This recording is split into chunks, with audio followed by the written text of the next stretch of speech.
I paid for my window seat, but apparently this woman thought her son's wishes were worth more than that.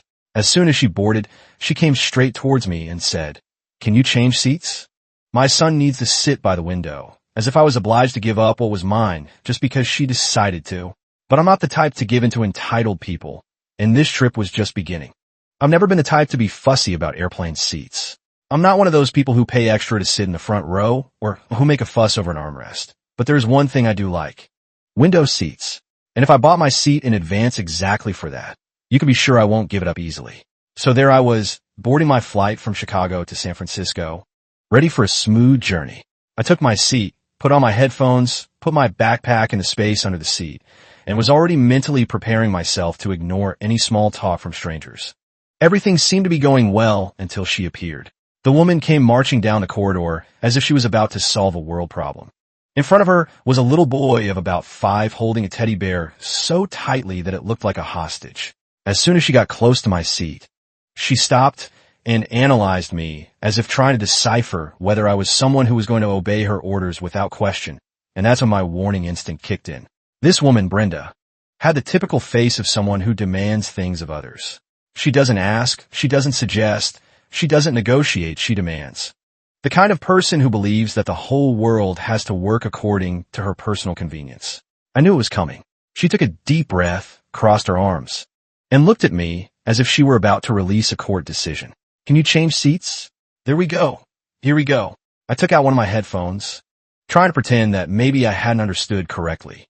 "Excuse me. My son, Tyler, wants to sit in the window," she repeated impatiently.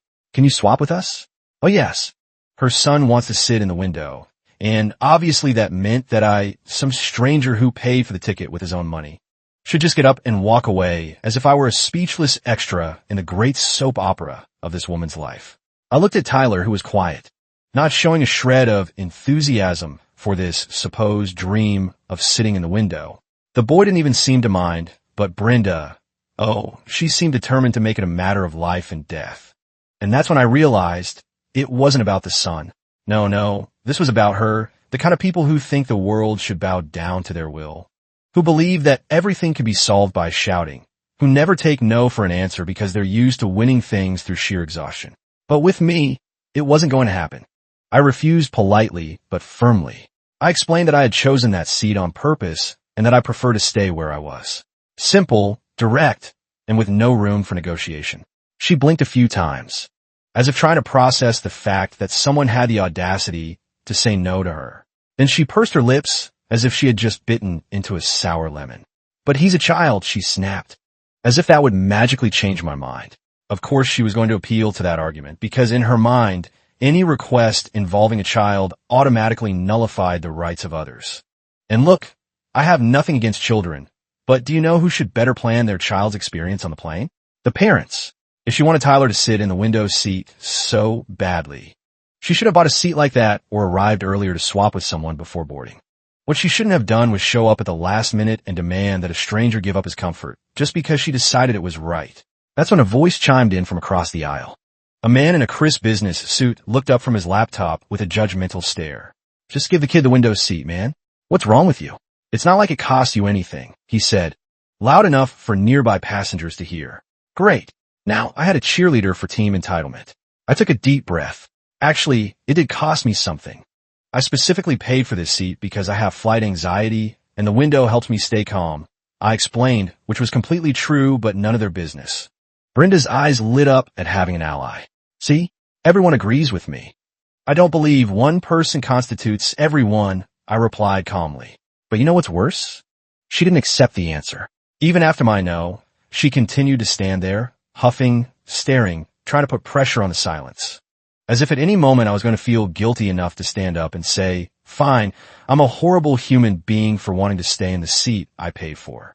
Please take my place." Only surprise, that didn't happen. And that's when she decided that if she wasn't going to get it with talk, she was going to get it with drama. She threw her hands up in the air, rolled her eyes, and let out a sigh so exaggerated that she looked like she was about to faint. Then she looked around, as if hoping that other passengers would get on board and side with her.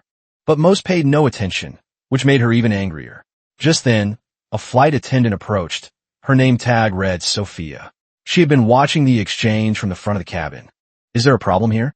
Sophia asked, her professional tone masking what I thought might be irritation. "Yes."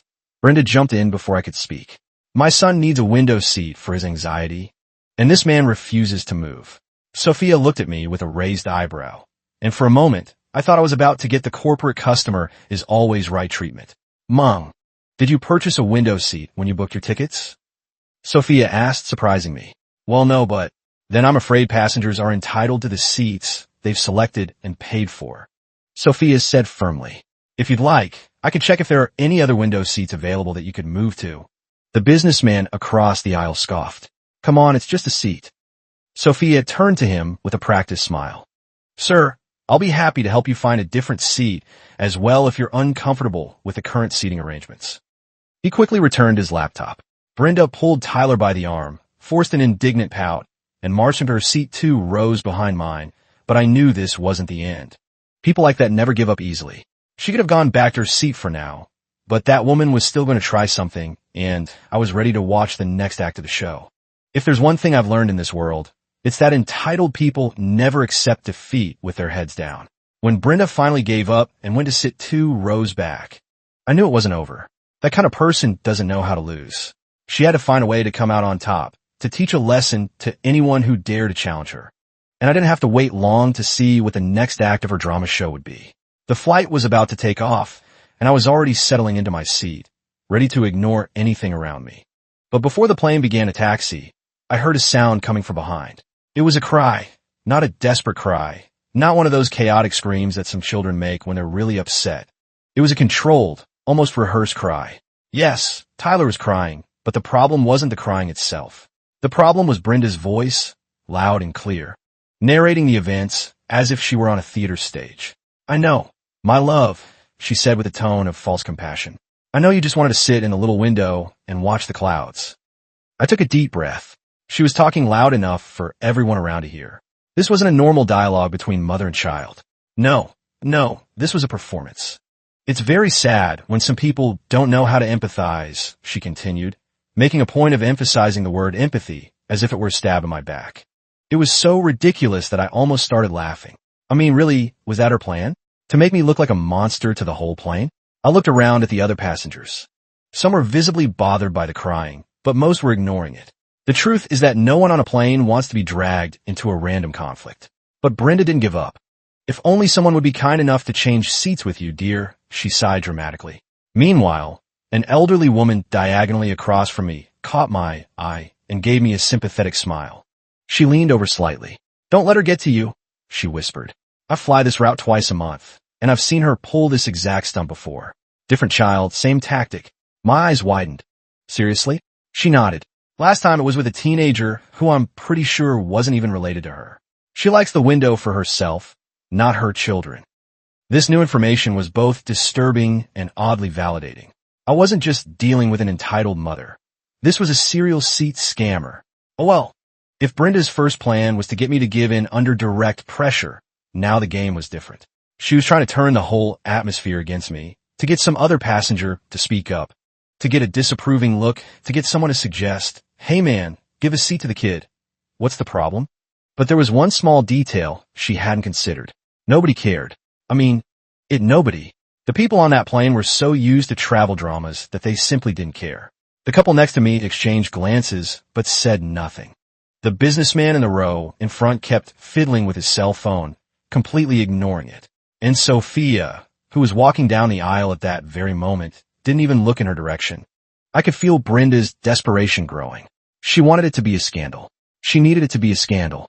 But with no audience to feed her, her plan was failing miserably. And best of all, Tyler wasn't as engaged in this theater. The little boy had already stopped crying. In fact, he seemed more interested in the teddy bear than in the window, which made me certain of what I already suspected. He never cared that much. This story was never about the boy. It was about her. It was about the fact that someone said no to her. And it hurt her ego to a degree that she just couldn't accept. And now she was trapped in her own little theater with no one to watch. The plane began to taxi, and little by little, the buzz of voices dissolved into the sound of the engines gaining strength. With my seatbelt fastened and my headphones put back on, I smiled to myself. She tried. She had failed. But knowing this type of person, I knew she wasn't finished yet. The plane was already in the air, flying smoothly as I looked out of my beautiful, comfortable, and well-deserved window. The city below was disappearing, giving way to a sea of fluffy white clouds that, ironically, seemed more peaceful than the weather inside that plane. Since Brenda began her campaign to turn me into the villain of the day, her little dramatic show hadn't worked as expected. Tyler had completely forgotten about the window and was playing with his teddy bear. But her? Oh, she didn't know when to stop. I could feel the energy of pure indignation emanating from the 2 rows behind, the kind of fury that only someone used to always getting what they want can carry. And as expected, she decided to fight back. First came the kicks to my armchair. Subtle at first, almost as if by accident. A little touch here, a little touch there, just enough to make me notice. But as the minutes passed, and I continued to ignore them, the kicks became more insistent. I looked out of the corner of my eye and saw that Tyler was sitting normally, not even leaning against the seat in front of him. In other words, who was kicking? Brenda, because of course, if she didn't get what she wanted in a civilized manner. The next step was to act like a tantruming child. But me? I'm patient. I let her wear herself out a bit. I kept looking out of the window, pretending nothing was happening, which must have made her blood boil even more because people like that need a reaction. They don't know how to deal with the idea that their big move is being completely ignored. So she went up a level. The second attack, the scandalous conversation. It's amazing how some people don't have the slightest consideration for others. She began, loud enough for at least 3 rows around to hear. Sophia walked down the aisle just then, and I swear I saw Brenda leaning forward slightly, as if trying to draw attention to her monologue about being the wrong victim. But again, nobody cared. Sophia carried on as if nothing was happening, and the other passengers were too busy with their own problems to pay any attention to this story. Then, something unexpected happened. A new flight attendant approached. His name tag read Dominic, and he had the authoritative bearing of a senior crew member. He stopped right by Brenda's row. "Ma'am," he said in a low, firm voice that I could just barely hear. "I've been informed of a situation regarding seat assignments and subsequent disturbances." Brenda immediately brightened, clearly thinking someone was finally taking her side. "Yes. I simply asked if my son could have the window seat," and that man. Dominic cut her off smoothly. "Actually, ma'am, I've been informed by 3 separate flight attendants that you've been causing disruptions since boarding. This is your first and only warning. Further disruptions will result in documentation that will affect your future travel privileges with our airline." The businessman across the aisle, who had been pretending not to listen, suddenly straightened up, watching the exchange with interest. Brenda's face went through a fascinating transformation: shock, outrage, and then a calculated calm. "I don't know what you're talking about," she said. "I've just been sitting here quietly with my son." The elderly woman who had spoken to me earlier raised her hand slightly. "I'd be happy to provide a witness statement if needed," she said loudly enough for several rows to hear. "I've seen this exact routine on previous flights." But Brenda didn't give up. The third attack, the smell attack. I smelled it before I even realized what was happening. She had opened some kind of homemade snack that looked like it had come straight out of a chemical weapons laboratory. Something strong, something smelly, something that made my nose twitch and my stomach lurch. In seconds, I heard the sound of plastic being crushed, and then the distinctive sound of something being chewed with an open mouth. So that's how we were going to play now? Oh good. I'd had enough. Without looking back, without lowering myself to her level, I simply raised my hand and waved to Sophia. The woman in uniform approached, smiling professionally. "What can I do for you?" I smiled back. "I think someone behind me is having trouble respecting other people's space. Could you check?" Sophia looked back directly at Brenda, and that was that. The spell had turned against the sorceress, because now the attention she so desperately wanted was on her. But not in the way she had planned. The flight attendant, with no patience for nonsense, asked directly, "Are you comfortable in your seat?" Silence. Brenda turned red. She swallowed. "Yes, I am," she replied, forcing a fake smile. "Good," said Sophia before turning to Tyler. "And you, dear, do you need anything?" The boy, oblivious to his mother's theatrics, shook his head. "No, ma'am. I'm fine." Sophia smiled and went back to work. And Brenda? Well, for the first time since this flight began, she was quiet. But I knew that, deep down, she was boiling and I was loving it. After Sophia intervened, Brenda finally understood that she had lost. She didn't get my seat. She couldn't get the passengers to side with her. Even worse, she was publicly singled out without even being able to complain. The silence that followed was a gift from heaven. The plane was quiet. Tyler was already asleep with his teddy bear crushed against his face, and I was enjoying my peace as I looked out of the window, enjoying my exclusive view. But even though I knew she wasn't going to try anything else, I could feel her anger burning. People like that can't swallow their shame.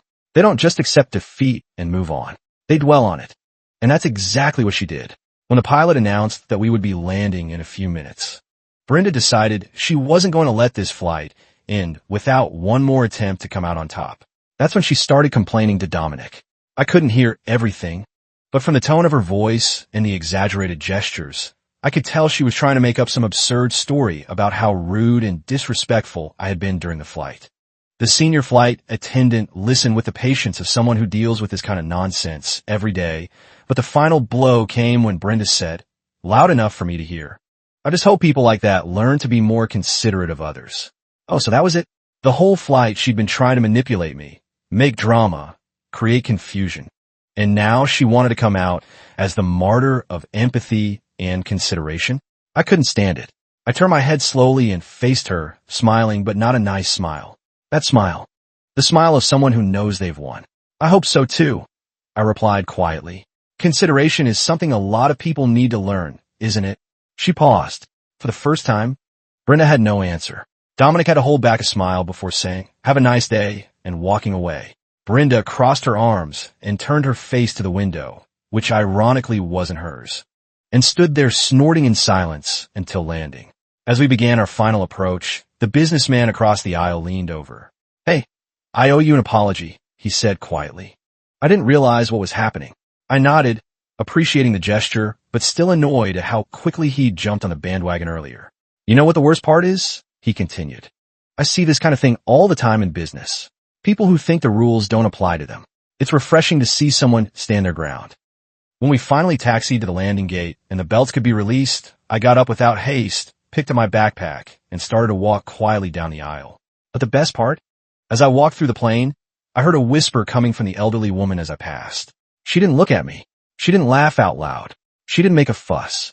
But as I passed, she simply said softly, "Good fight." Then Sophia, who was standing at the exit, gave me a subtle nod and whispered, "She's on our internal watch list. You're not the first." And that's how I knew I wasn't alone. Brenda may have tried to turn the flight into her big, poor wrong me show, but everyone saw it. Everyone understood. And at the end of the day, the only show that happened was her leaving defeated, without the window and without the last word. As I walked into the terminal, I noticed Dominic talking to someone in an airline security uniform, with Brenda and Tyler standing nearby, looking uncomfortable. I don't know what happened after that, but I like to think that maybe, just maybe, she finally learned that entitled behavior has consequences. Don't forget to leave a like and subscribe to the channel.